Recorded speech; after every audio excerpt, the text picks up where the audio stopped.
Good morning. I'm Pat McCrory, Governor of North Carolina, with our emergency response team representing the National Guard, the Highway Patrol, the Department of Transportation, the Department of Health and Human Services, Highway Patrol, Public Safety. It's been a team effort. But as the sun rises in North Carolina and the blue sky returns, our state is facing major destruction and, sadly, loss of life. This storm is not over for North Carolina. And one lesson we have learned is when you go from a Category 4 hurricane to a Category 1, the danger and harm is still there. And what those categories don't include is how water can kill. And that's exactly what has happened, sadly, in North Carolina, and we still have those dangers ahead of us regarding water potentially killing people. And right now, as we speak, people are trapped in their homes throughout North Carolina, especially in the east and the coast. Right now, as we speak, Hurricane Matthew is still hitting the northeastern part of our state, especially in the Outer Banks. We are extremely concerned with this Soundside storm surge in Outer Banks, Pamlico, and Albemarle Sounds. We're currently having a 3 to 6 foot surge. As we said yesterday, the wind is coming from the inland, going out, and this is causing a great deal of flooding and destruction and very, very dangerous water issues and road issues in the Northeast. Very similar to what we were seeing in Raleigh and Fayetteville and other parts in Southport and Wilmington last night. The Northeast is now getting hit with that, and it will be leaving shortly, but I'm sure leaving behind some destruction and hopefully no loss of life. I have just signed an expedited major disaster declaration that we have sent to the President that will provide immediate federal assistance to the state and additional federal assistance to the state as quick as possible. These will include grants to help people that don't have proper insurance or flooding insurance.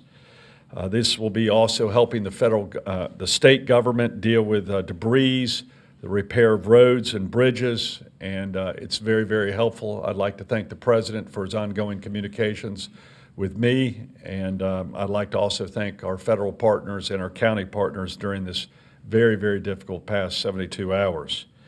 Sadly, we have confirmed 7 confirmed storm-related fatalities at this point in time. 1 in Pitt County, 1 in Sampson County, 2 in Bladen County, 1 in Harnett County, and 2 in Johnson County. Our hearts and prayers are with the families of those individuals that have lost their lives. We also have had a fatality in a shelter due to a health condition once an individual was brought to the shelter that passed away in the shelter, and our prayers are with that family also. This is still an extremely dangerous situation, and I cannot stress it more, especially in the areas of Rocky Mount, Kinston, Greenville, Goldsboro, and other eastern towns and cities. We're going to have some major issues with river flooding, and I'll give you more details about that in just a few minutes. We're extremely concerned with inland flooding, because right now the rainfall totals on Saturday topped 15 inches in Goldsboro, 12 inches in Fayetteville, Lumberton, and Smithfield, 9 inches in Raleigh and Rocky Mount, 6 inches in Wilmington. Tar Heel and Bladen County had more than 16 inches of rain. And much of that rain now is going into the rivers, so we will not see the rivers peak possibly until Monday and Tuesday. And our models show very, very dangerous conditions as those rivers go over their edges. Keyshaw River in Windsor will crest today 3 feet above flood level. And of course, that will impact the town of Windsor and the surrounding neighborhoods and farms around Windsor. And we saw the damage that occurred last week when they had over 15 inches of rain. We also have major issues at Rockfish Creek in Rayford, Little River at Manchester, Lumber River at Lumberton. We're also, I believe, we just had news of a dam breaking in Lumberton, and there are hopefully evacuations that had occurred, but we've just got notice of that in the past hour. And that's an extremely serious situation in Lumberton, and we were all observing that all day yesterday also. But there has been a breach of a dam in Lumberton. Town Creek near Pine Tops, Tar River at Rocky Mount, Noose River near Clayton, Noose River near Smithfield. Johnson County got hit very, very hard last night. Tar River at US 301 bypass at Rocky Mount. I want the people in Rocky Mount to be extremely careful. We've learned in that area with Hurricane Floyd that river can rise very, very quickly, and it's going to happen. Stony Creek at Rocky Mount, Crabtree Creek right here in Raleigh, and Chowan River in Edenton are right now our major concerns. Moderate and minor flooding is predicted for 34 other locations. We've already had 887 rescues using 58 boat crews and 334 rescue techs. And they're going on as we speak right now. The Coast Guard, the National Guard, our Highway Patrol, special swiftwater teams from throughout the state and out of the state are right now, as we speak, rescuing people from their homes, risking their lives. And we want to do everything we can to help them. We actually had 562 rescues in Cumberland County alone, where we've added a FEMA swift rescue team to the rescue effort during the evening. These rescue teams, I got to let you know, they're extremely exhausted at this time. They've been working throughout the night, and we're trying to move some more rescue teams in to give them rest, because if they're so fatigued, they're putting their life in danger. And right now, they're putting their lives in danger as we speak in many, many dangerous areas. Let me give you a few examples. More than 200 people were rescued by boat from a neighborhood in Pine Tops in Edgecombe County. And a lot of Edgecombe County is underwater right now. In fact, I just saw on the TV monitor where several people were rescued by the Coast Guard off of a roof, and I hope that dog survives too. And my wife, I know, we deal a great deal for pets, and also we have a lot of livestock animals that could be in danger at this point in time. A helicopter went after 5 other people there on a rooftop that boats could not reach. And again, crews are still in that area, and there's also an attempt to rescue the pets. In Wake County, 58 individuals were rescued and about 150 in Nash County. In Wilson, local police and National Guard troops searched for a nurse who did not make it home after her shift ended. A National Guard team, God bless y'all, found her clinging to a tree in floodwaters along her route home. Can you imagine in the dead of night clinging to a tree, a nurse of all things? So God bless the National Guard that continues to do outstanding work. General, thank you very much. Active water rescues continued in Fayetteville throughout the night as well. The FEMA Swift Rescue Water Team from New York, Ohio, and New Jersey are helping there and filling in while the rest of our North Carolina teams are trying to get a few hours of sleep before they return primarily to the east. 300 North Carolina National Guards with 105 high water vehicles have been activated and are performing rescues, and there are more National Guard on the way. We think we're going to need some more. So National Guard crews have been working in Fayetteville. Right now we have 40 troops, and I think we have 16 to 20 additional troopers. We've got National Guard in Sanford, Williamston, Butner, Kinston, Elizabethtown, New Bern, Tarboro, and they're being redeployed from Salisbury and Mooresville at this time. And we're also working with the Coast Guard to help with these rescues. They're doing an outstanding job. The head of one of the leaders of the Coast Guard was here 3 days ago. So they've been on our team from day one, and I told the President that yesterday in a phone conversation and how much we appreciate the U.S. Coast Guard. State Highway Patrol are really getting troopers out to impacted areas and are working hard to keep our roads safe. The Department of Transportation is doing an outstanding job and is urging resources into and putting resources into impacted areas to ensure roads are open and safe. However, I'll talk briefly. We do have a lot of roads closings at this point in time. We have county status. We have 43 local states of emergencies, 40 EOCs are open, 83 shelters are open, and we have over 4,200 shelter occupants. Right now in North Carolina, we have more than 760,000 power outages, mostly in central and eastern North Carolina. Much of Raleigh, where I spent the night, right near the command center, major outages here in Raleigh, and major outages in Fayetteville, and all to the east, and of course to the coast. So we have a lot of people that don't have access to this press conference and really do not know what's going on unless they have access to a radio or to any internet possibility. So we have to be worried about them right now because they are not getting the information that they need.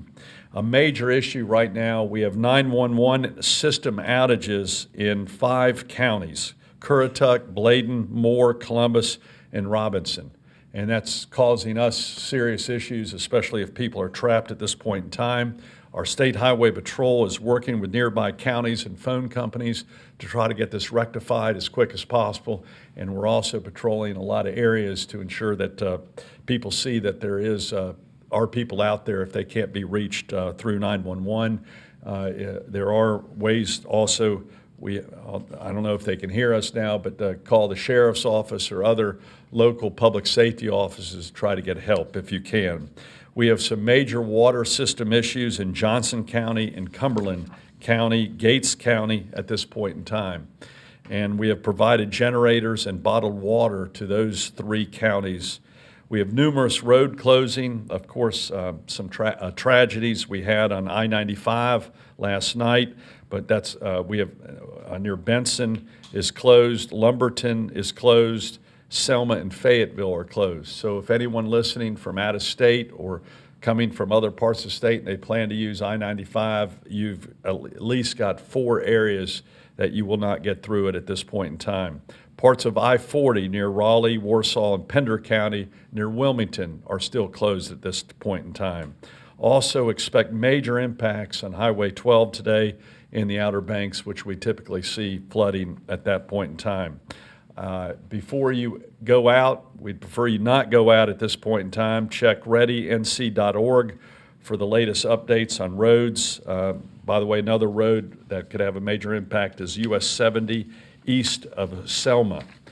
Our major issue right now is getting the Northeast through this storm, immediately evaluating what their conditions are. We have people heading to the coastal areas and their emergency response team to see how much damage is going on right there. Fayetteville, I spoke to the mayor earlier today. They're doing an immediate evaluation of the damage of roads and houses. Even in the Raleigh area, we've got a lot of houses that were wrecked by trees, falling trees. And then, of course, we've got a lot of falling trees over roads and power lines throughout North Carolina. In addition, right now in North Carolina, we've got a lot of houses underwater. And hopefully we don't have a lot of people in those houses right now.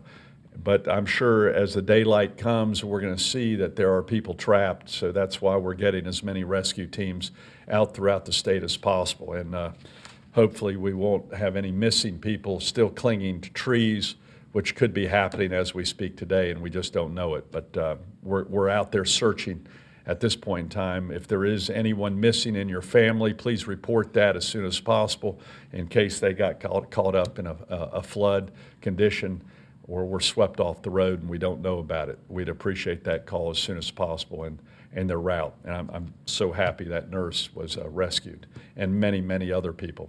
So with that, Mike, is there anything else we missed?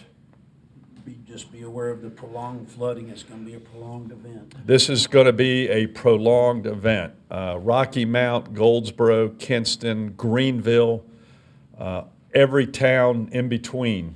We will have very serious issues. We're sending modeling that we have showing where the potential flooding will be in Kinston and Greenville and other Rocky Mount where we actually can model which structures will be flooded and your local people have that. I encourage the local officials to look at potential evacuations now if those models show flooding in certain areas. For example, in Greenville near the airport, in Kinston, there are some areas that typically flood. Same thing with Rocky Mount. And learn some lessons from what Hurricane Floyd did, and assume that could now happen within the next 24 to 48 hours. This is going to be an extremely serious time for those communities along rivers and creeks. And we're also having some dam issues even in the Raleigh area. What was the dam that broke? Lake Benson. Lake Benson dam was breached last night, and of course we've got this most recent issue also. So with that, I'd be glad to take any questions you might have. I want to thank my team. They've done an outstanding job, but a lot more work to do. Yes, sir. Governor, you had mentioned 7 storm-related fatalities. As you guys kind of get out and evaluate, do you expect that number to rise? I hope not, but I wouldn't assume that there aren't people clinging for life right now in houses that are underwater that we have yet to reach to, and especially in lower populated areas. That's what my major concern is we have major neighborhoods underwater, and there could be some, again, some back roads where we had people swept away, and I'm praying we're not going to find that to be. So that's why we're checking all the roads as quick as possible. You know, it was in the dead of night, and so if it happened to someone, it's going to be tough to find out, especially if they were by themselves on a back road. Governor, are there any parts where it's safe for people to return home when they have been evacuated? I think what I'd recommend is you check with each county is dealing with its own unique situation. You know, you've got to remember, we had very heavy rain in the Triad area. Winston-Salem, Greensboro, and High Point and Burlington area got hit very hard. I would assume it's become safer there, but usually where we have injuries and casualties are after the storm, when people just assume, well, everything's okay now. But we have major trees down over houses, by the way, including our lieutenant governor, whose house is totally destroyed. And those are very dangerous conditions. And also down power lines. I'm sure the co-ops, I want to thank the co-ops. I want to thank Duke Energy, the employees of these co-ops and Duke Energy who are actually fixing and repairing the power lines under very tough conditions. We do want to thank them, along with our Guard and Highway Patrol. We're very much in need of these utility workers to restore our power as quick as possible. A lot of these houses, by the way, have pumps, and if their pumps don't have power, their houses are flooding also. And in some areas, there's nowhere for the water to be pumped to. So some very dangerous conditions at this point in time. And I think as sunlight comes up in a lot of areas, we're going to be seeing some more damage. We had a hotel in Southport last night. We got a late night call. I think a Comfort Inn in Southport that had to be abandoned. I think 70 people were put into a shelter due to a potential wall break. So these are things we are finding out throughout the night. And I'm sure as we get to some of the isolated beaches, we're going to find out more. And of course, the pier at Oak Island was destroyed, and it's going to be interesting as daylight comes how much we see. And a lot of sheriffs and the county officials, I'm sure, are observing all that right now. Any other questions? I would like to thank especially the local media and the Weather Channel for their ongoing care for recognizing that this is a major storm. And I realize political talk is dominating the airwaves on a lot of the other national channels, but I want to let the rest of the nation know we need your help. And we're going to be requesting your help in North Carolina just because it's gone from a Category 1.